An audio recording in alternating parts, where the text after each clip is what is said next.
오늘 우리에게 주신 하나님의 말씀은 요한상서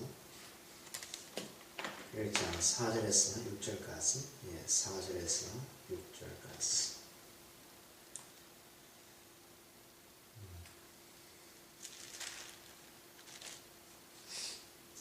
8절까지 보겠습니다. 내가 내 자녀들이 진리 안에 행한다 함을 듣는 것보다 더 기쁜 일이 없도다. 사랑하는 자여, 내가 무엇이든지 형제 곧 나으리 된 자들에게 행하는 것은 신실한 일이니 그들의 교회 앞에서 너의 사랑을 증언하였으리라. 내가 하나님께 합당하게 그들을 찬송하며 좋으리로다. 존성하며 좋으리로다.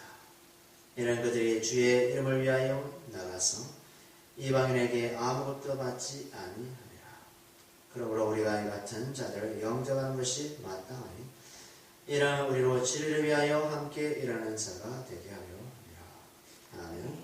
우리 지난 시간에 진리 안에 행한다는 것이 얼마나 기쁜 일인지 사도 요한이 친히 편지를 쓰면서 말씀하고 있습니다. 사랑하는 가요와 그리고 그의 사랑하는 자들에게 편지 쓰면서 진리 안에 행한다는 걸 보니까 참 내가 기쁘다. 그것도 하나님께서 기뻐하시는 일이다. 이것이죠. 그걸 보면 진리 안에 행한다는 것이 무엇인가 이것이죠. 나는 진리를 받았다. 나 복음을 안다. 나 예수를 안다. 이런 그 말씀만 하는데 그 말씀하는 그 의도가 무엇인지 우리가 봐야 되겠죠. 그래서 말로만 입술로만 그냥 진리 안에 행한다라고 하는 것인지 그러면 진리의 삶을 사는 것인지 우리가 분간할 필요가 있다. 구별할 필요가 있다고 했습니다. 나는 그리스도입니다. I'm a Christian. 나는 그리스도입니다. 나는 천국 갑니다. 라고 하시는 그 말 속에 그 삶 속에 그 진리의 말씀대로 그리스도인으로서 살아가고 있는지 봐야 된다. 그 열매로 그 사람을 아니라. 예수께서 말씀했죠. 열매로 그를 아니라 말씀했습니다. 예수는 친히 말씀했습니다. 포도나무의 열매가 포도나무의 열매를 맺어야지 포도나무에 돌을 감는 나무 열매를 맺으면 안 되겠죠. 사과나무에 사과나무 열매를 맺으면 포도나무가 열매를 맺으면 안 되겠죠. 이것은 다른 열매다. 다른 나무다. 이것입니다. 그래서 예수님은 바로 우리의 포도나무이고 우리는 그의 가시니 우리는 가시가 포도나무에 붙어 있을 때만 포도나무의 열매를 맺는 것이지 우리가 돌을 감는 나무에 접붙임 당해서 그곳에 포도나무 열매를 맺을 수 없다. 이것입니다. 예수님의 열매를 맺을 수 없다. 이것입니다. 예수님에게 접붙임 당하면 예수의 피로 말미암아 접붙임 당했죠. 십자가 피로 말미암아 다른 피도 아니고 소가스 피도 아니고 염소 피도 아니고 예수의 자신의 피로서 우리 접붙임 당했기 때문에 예수님의 생각이 나의 생각, 예수님의 마음이 나의 마음, 예수님의 사랑이 나의 사랑, 예수님의 천국이 나의 천국, 예수님의 영광이 나의 영광, 예수님의 의가 나의 의가 되었다. 이것입니다. 그래서 우리는 예수 그리스도와 함께 동반자가 되었다. 이것입니다. 그래서 예수는 우리에게 친구라 불러주신다. 이것입니다. 그래서 우리는 예수님을 주님이다. 이것입니다. 그래서 우리는 예수님에게 접붙임 당해서 우리가 살아갈 때 예수께서 원하시는 그런 경건의 열매를 맺을 수 있다. 경건이 무엇입니까? 예수 그리스도를 알아가는 것입니다. 경건의 주님이신 예수님을 알아가는 것입니다. 그렇죠? 경건이 거룩하게 위해서 사는 거예요. 거창하게 얘기할 필요 없이 경건은 예수님을 알아가고 예수님의 삶을 사는 것입니다. 예수님의 뺨때기 맞았으면 뺨때기 맞아야 되는 거고 예수께서 핍박을 당했으면 우리도 예수 이름 때문에 핍박을 당하는 자리로 몰아지는 것이고 그래서 보복하는 것이 아니라 오른쪽 뺨을 맞으면 왼쪽 뺨에 내미는 그런 삶이 바로 예수의 삶이지 않습니까? 오래 가면 십리가에서 가는 것이죠. 그럼 무엇입니까? 사랑하기 때문에 그렇습니다. 사랑하기 때문에. 그죠? 우리의 목숨이 누구의 것입니까? 우리 것이 아니죠. 주님의 것입니다. 주님의 것이에요. 그래서 우리 자신을 주장할 수 없어요. 가라면 가는 것이고, 오라면 오는 것이죠. 예수께서 그럼, 벽불상입니까? 그런 말씀했죠. 나에게도 군대가 많습니다. 나에게도 100명의 군사가 있습니다. 네? 우리 명사를 고쳐 주옵소서. 그러면 하는 말이, 주여, 오시지 마시고, 나시지 마시고, 말씀만 하시옵소서. 말씀만 하시면 되겠습니다. 그래서 예수께서 이보다 큰 믿음이 없도다. 이스라엘에 이런 믿음을 만나본 적이 없도다 하면서 이방인을 칭찬합니다. 가라면 가고 오라면 오는 그것이 뭡니까? 주님과의 인격적인 믿음입니다. 이것입니다. 그럼 믿음을 가진 자는 뭡니까? 열매가 나타난다 이것입니다. 그렇죠? 맞잖아요. 우리가 사람 보면 항상 생각 갖고 있어요. 생각. 나는 오늘 서울 가야지. 생각 갖고 있습니다. 자기 혼자만 생각 갖고 있어. 근데 그것을 말로 표현하지 않으면 다른 사람이 이 사람이 서울 가는지 오늘 잠을 자는지 아니면 오늘 수영하러 갈 것인지 아니면 오늘 운동할 것인지 알 수 있습니까? 모릅니다. 그럼 어떻게 해야 돼요? 밖으로 내뱉어야 되겠어. 표현해야 되겠어. 표현할 때 어때요? 이 사람이 어떤 행동을 하겠구나 라는 것을 안다 이것입니다. 그처럼 우리 안에 있는 예수님의 능력, 예수님의 사랑, 예수님의 은혜, 예수님의 영광, 예수님의 거룩 이것이 삶을 살아가면서 흘러나올 수밖에 없다 이것이 성령께서 진리 안에서 행하신다 이 말씀입니다. 진리 안에 행하면 하나님께서 기뻐하신다 이것이죠. 그래서 오늘 볼까요? 사랑하는 자여 내가 무엇이든지 형제고 나그네 된 자에게 행하는 것은 신실한 일이다. 나그네. 자, 우리가 나그네입니다. 나그네. 우리 나그네. 베드로전서 볼까? 베드로전서 2장. 베드로전서 2장 11절부터. 베드로전서 2장 11절에 보면 사랑하는 자들아 거류민과 나그네 같은 너희를 권하노니 그렇죠? 사랑하는 자들아 베드로가 그죠? 얘기하죠. 사랑하는 자들아 거류민과 나그네 같은 너희를 권하노니 영혼을 거스려 쌓는 육체의 정욕을 제어하라. 제어하라. 됐습니다. 그래서 나그네 된 자들아 거류민들아 그죠? 너희들은 그냥 이곳에 잠시 왔다가 흘러가는 인생이다. 이 세상에 정착하면서 살 인생이 아니야. 너희들은 그냥 거류민이야. 나그네야. 그죠? 이 땅이 너희의 나라가 아니거든. 이 땅은 그냥 멸망한 나라야. 이 땅은 이 땅은 영원히 있는 것이 아니야. 영원한 세계가 아니야. 너희들이 가진 세계는 따로 있어. 따로 있어. 예수님의 이름으로 세워진 세계인데 거기는 죽음도 없고 사망도 없고 그죠? 눈물도 없고 아픔도 없고 그런 곳이거든. 그래서 그 나라 영생의 나라 그곳에 우리가 가는 거야. 그곳에 가는 거야. 그래서 너희들은 이 땅에 나그네로 거류민으로 그냥 사는 존재야 라고 한 것입니다. 그래서 우리 모두가 뭡니까? 이 땅에 자기 집이 없어요. 사람들은 돈으로 자기 집을 사고 하지만 그 집이 뭡니까? 죽으면 뭡니까? 남의 집이 되는 겁니다. 그렇죠? 구약의 말씀처럼 집을 다 지어가는데 그 집이 누구 집이 된다? 남의 집이 된다면 나중에. 그래서 헛되니 그렇게 솔로몬 왕이 얘기하지 않습니까? 솔로몬은 다윗의 아들로서 많은 걸 다 늙었지 않습니까? 그죠? 그 전에도 없었고 그 후에도 없는 그런 인생으로 사는 것이 솔로몬 인생이었는데 고백이 무엇입니까? 헛되다라고 하시는 것이죠. 그죠? 맞습니까? 그죠? 집을 지었는데 남의 집이 된다는 것은 얼마나 허망합니까? 이 세상 사람들이 그 얘기 들었을 때 엄청 허망했어요. 그죠? 그 다음에 히브리서 11장에 보면, 자, 13절에 보겠습니다. 히브리서 11장 13절에 보면, 이 사람들은 다 믿음을 따라 죽었으며, 약속을 받지 못하였을 때, 그것들을 멀리서 보고 환영하며, 또 땅에서는 외국인과 나그네임으로 질문하였다. 외국인 보니까 앞에는 거류민, 아까 베드로전서 베드로가 얘기했던 거류민, 외국인, stranger 같은 어머니, stranger 같은 낯선 사람. 우리는 낯선 사람이에요. 이 땅에 세상 사람들이 우리를 볼 때 아주 낯설게 느껴지죠. 왜요?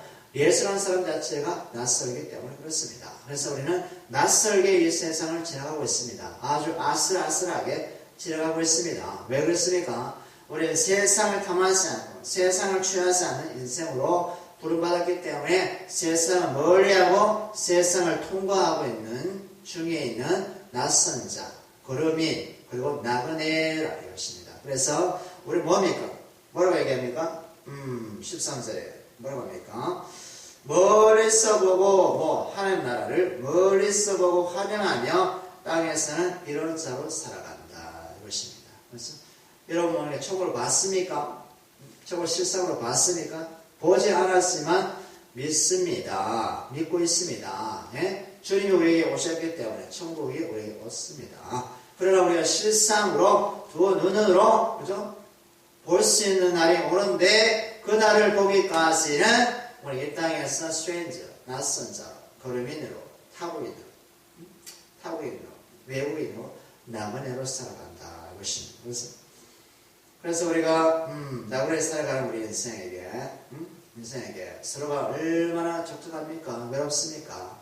홀로 고독을 씹으면서 살 수도 있는 건데 오직 주님만 의지하면서 사는 건데 그 나그네 된 자를 어떻게 됩니까? 서로 위로하며 격려하며 사랑하며 말씀 안에서 교제하며 오직 주님을 향해서 달려가자. 이 땅에서는 소망이 없는 거야. 이 땅에서 우리가 우리 집이 없는 거야. 우리 집은 저기 있어. 우리의 본향은 저기 있어. 주님의 나라에 가는 거야. 라고 하면서 서로 격려하고 독려하면서 위로하면서 사는 것이지 않습니까? 그래서 예, 우리가 디모데전서 5장 볼까요? 앞에 디모데전서 5장 10절 보세요. 디모데전서 5장 10절에 보면 선한 행실의 증거가 있어 혹은 자녀를 양육하며 집사직분에 대한 얘기거든요. 자녀를 양육하며 선한 행실을 행하며 나그네를 대접하며 성도들의 발을 씻기며 혹은 환난 당한 자를 구제하며 혹은 모든 선한 일을 행하며 잘해야 할 것이더라 이렇게 되어 있습니다. 예. 여자의 집사를 세울 때 이런 자 나그네를 대접하며 나그네 적적한 나그네 대접하며 성도를 발을 씻으며 그렇게 뭐냐면 그리스도인은 성도는 하나님의 자녀는 자기 홀로 살아가는 존재가 아니다 이것입니다. 그리스도의 몸의 한 지체로서 살아가는 것인데 그 지체 중에서 나를 마치 살아가는 존재, 그죠? 외롭게 고독하게 살아가는 존재, 그들을 섬기고 그들을 격려하고 그들을 안위하면서 말씀 안에서 교제하면서 어서 주님 안으로 가자 이런 삶을 사는 자가 교회 지체요, 교회 집사요, 그죠? 교회 장로요, 교회 목사다 이것입니다. 그죠? 자기 홀로 사는 자가 아니다 이것입니다. 그 다음에 우리가 마태복음 볼까? 우리 마태복음 복음서 마태복음 25장 35절 보세요. 25장 35절에 보면 내가 줄일 때 너희가 먹을 것을 주었고 목마를 때 마시게 하였고 나그네 되었을 때 영접하였고 라고 예수님이 말씀합니다. 예수께서 말씀합니다. 이 사람들이 뭐라고 하겠습니까? 이 사람들이 34절에 보세요. 어떤 일을 했기에 이런 사람이 그때 임금이 예수님이 얘기하셔 임금이 그 오른편에 있는 자들에게 이르되 내 아버지께 복받을 자들이여 나와 창세로부터 언제부터? 창세로부터 이미 준비한 것은 너를 위하여 예비된 나라를 상속받으라 얘들아 이렇게 됩니다. 창세로부터 예수 그리스도 안에 있는 그 나라를 너희들아 상속받으라. 이 사람 어떤 사람이라고요? 어떤 사람? 내가 줄일 때 너가 먹을 것을 주었고 목마를 때 마시게 하였고 나그네 되었을 때 나를 영접했지 않네 이것입니다. 예수님 자신도 이 세상에 낯선 자로 오셨어요. 나그네로 오셨어요. 이방인으로 오셨어요. 골민으로 오셨어요. 이 땅의 영원한 나라라 이 땅의 영원한 세계다 라고 하지 않았습니다.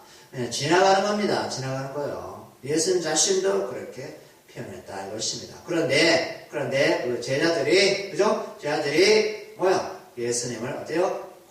예수님과 같은 그런 존재 소자이죠. 소자 어린 자 소자 정말 도움이 없고 그죠? 정말 허망하게 정말 힘들게 살아가는 영혼들 그들을 돌보고 먹이고 입히고 그죠? 어떤 사람으로? 주님의 사랑으로 주님의 은혜로 그렇게 했다는 것입니다. 아무나 하는 것이 아니죠.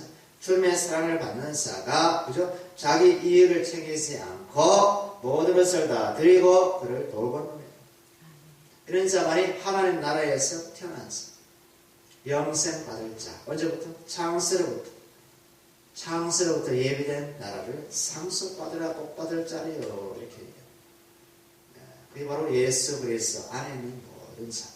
그런 자는 뭡니까? 예수님과 같은 마음을 가지고 사랑을 가지고 이 땅에 살아간다 이것입니다. 그러니까 사도 요한이 이들을 보니까 너무 기쁜 것입니다. 사도 요한도 뭐 사랑의 사도로 하지 않습니까? 어떤 성경에서 사랑의 사도, 주님을 너무 사랑한 나머지, 맞아? 주님을 너무 사랑한 나머지 사랑의 사도란 어떤 닉네임이 있는데 어쨌거나 자 우리 요한 3서 다시 1장에 다시 돌아왔어요. 자 6절에 보면 그들이 교회 안에서 너희의 사랑을 증언하였으니라. 그죠? 너희 대접을 받은 그들이 그죠? 아 우리 참 가요와 그 형제들이 우리를 얼마나 사랑했는지요. 그죠? 먹이고 입히고 따뜻하게 대하고 위로하고 격려하고 예? 이런 것을 어디요? 교회 앞에서 너희의 사랑을 증언하였으니라. 너가 하나님께 합당하게 그들을 전성하면 좋으리라. 이렇게 말씀하고 있습니다. 그죠? 끝까지 7절에 이는 그들의 주의 이름을 위하여 나가서 이방인에게 아무것도 받지 아니하니라 되었습니다. 예? 이방인들을 위해서 뭐 뜯어내고 돈을 착취하고 그죠? 복음을 위해서 그죠? 이상한 짓 하고 그런 것이 아니라 오직 사랑을 받은 자로서 진리 안에서 그래서 예수의 십자가를 증거하는 복음을 증거하는 인성으로 살아가기 때문에 너희들아 이들을 잘 존성하거라 이들을 잘 보내드리거라 그렇게 얘기하고 있습니다. 그래서 예수님이 사도로서 하나님께 보내받았지 않습니까? 예수님께서 제자들을 또 사도로서 보내고 또 사도는 또 제자를 예수의 사람으로서 양육하고 또 그들도 존성하고 어떻게 사랑으로 존성 사랑으로 존성하고 사랑으로 돌보고 사랑으로 존성하고 십자가의 사랑 안에서 나의 이익을 챙기지 않아 그죠? 그런 사랑을 존성한다. 8절 마지막에 그러므로 우리가 이 같은 자들을 영접하는 것이 마땅하니 이는 우리로 진리를 위하여 뭐를 위해서? 왜 영접합니까? 왜요? 뭐 때문에? 진리를 위하여서 네? 나를 위해서도 아니고 너를 위해서 뭐를 해서? 진리를 위하여서 그죠? 이들을 영접하고 함께 일하는 자가 되게 하려 합니다. 그러니까 교회라는 것은 왜 존재합니까? 진리의 복음을 위하여서. 내가 왜 존재합니까? 진리의 복음을 위하여서. 형제를 왜 사랑합니까? 진리의 복음을 위하여서 이겁니다. 목적이 분명해야 됩니다. 그 말은 뭡니까? 예수님을 위하여서 이건 똑같은 말. 그리스도를 위하여서 하나님의 영광을 위하여서 그렇게 한다 이것입니다. 나를 위한 것이 아니고 너를 위한 것도 아니고 그죠? 나의 이익을 위한 것도 아니고 너의 유익을 위한 그렇게 하는 것도 아니고 오직 진리를 위하여서 복음을 위하여서 그들을 영접하며 그들을 사랑하며 존성하며 돌볼 수 있는 자가 그리스도 예수를 믿는 진정한 신자 성도인 줄 믿습니다. 그래서 우리 하나님께서 우리를 그런 자리로 부르셨습니다. 나만 위해서 살고 나만 위해서 그냥 그죠? 사는 사람은 세상이니 하는 자리라고 할 수 있겠습니까? 그죠? 예수님이 그냥 이 땅에 오셔서 쌀쌀맞게 쌀쌀하게 굴면서 그냥 죄인도 찾아가지 않고 돈 많은 사람 찾아가고 높은 직위 있는 사람 찾아가고 또 왕을 찾아가서 불신거리고 그렇게 하셨습니까? 사람들이 멀리하고 사람들이 버리고 거리의 사람들 쳐다보지 않는 그런 연약하고 병약하고 그죠? 죄에 쩌들어 사는 사람들에게 찾아가서 그죠? 그들과 함께 식사도 하고 그들을 위로하면서 내가 바로 메시아야 의지할 거는 내밖에 없어 내가 바로 길이야 생명이야 진리야 내 안에 거해 내가 너를 위로해 줄게 내가 너를 구원해 줄게 이런 분이었습니다. 그죠? 이런 분은 우리가 주임으로 믿고 있습니다. 그래서 주님 안에서 영원한 영생 가운데 살아가는 우리 모두가 되기를 원합니다. 기도하겠습니다. 하나님 아버지 감사합니다.